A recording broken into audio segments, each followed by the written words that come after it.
Six Cycle Mind. Kasama niyo ba rin ako nag-iisang maganda sa gabi? It's me, DJ Gandawanda. Huwag ka na kumontra.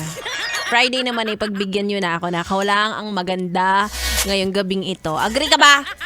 Ikaw? Ha? Hindi ka magiging masaya ngayong Sabado-Linggo. Sige ka. Nagbabanta. Kasama niyo ba rin ako? DJ Gandawanda. Oh yes, master. Sabi ni Joshua, ganyan ang mga sagutan. Hindi lang basta yes, may kasamang master.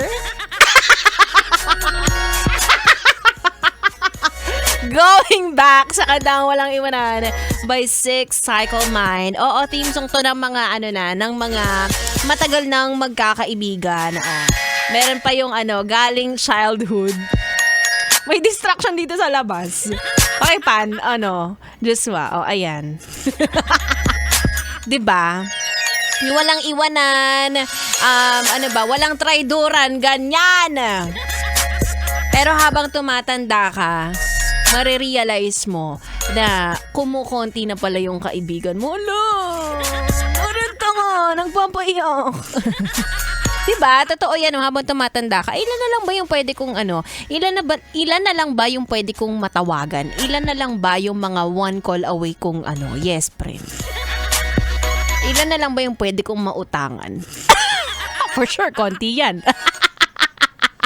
Diba? At sabi nila, hindi porkit marami kang kaibigan, totoo sila lahat sa'yo. Minsan kung sino pa yung konti, yung bilang sa kamay, yun pa talaga yung maaasahan. O ikaw, mag-reassess ka. Hindi porkit ang dami nakapalibot sa'yo, ang daming giliw na giliw sa'yo, friendly ka na at totoo sila sa'yo. Tandaan mo yan, hindi yan totoo. Agree talaga tong nasa labas. Ako na-realize ko may isang gabi na naghahanap ako ng kausap. Tapos, lagi kasi akong ibubulgar ko na. Personal na to dahil close naman na tayo. Wow! May tuturing na kitang kaibigan. Wow! Sa Messenger, naka-offline ako palagi. Never niyo makikitang online si Gandawanda. So, may isang gabi na naghahanap ako ng kausap.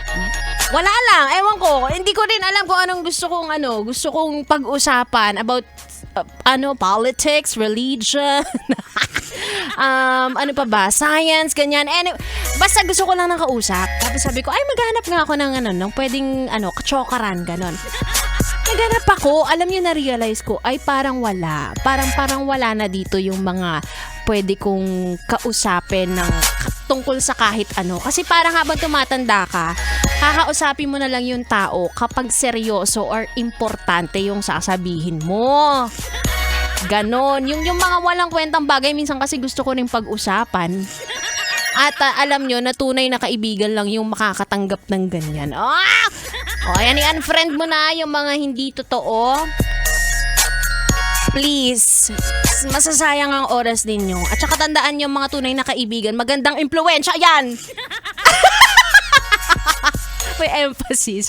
Anyway, eto makakasama ko mamaya-maya lamang. Oy, si tatay ba to? Dumaan na naman. Makakasama ko maya-maya lamang ay malalaman natin kung siya ba ay isang tunay na kaibigan or potential kaibigan. Ang bibi nyo on air, bibi ko naman off air, B-boy, Bibo. At konting oras na lang kami live sa aming Facebook page at YesFM Manila and TikTok at YesFM Manila. Arte ka, bakit ba? Ikaw ang mag-adjust. Ituloy muna natin ang ating dugdugan again. Kasama niyo ako, Gandawanda. Dito lang sa 101.1 Yes FM. Isang araw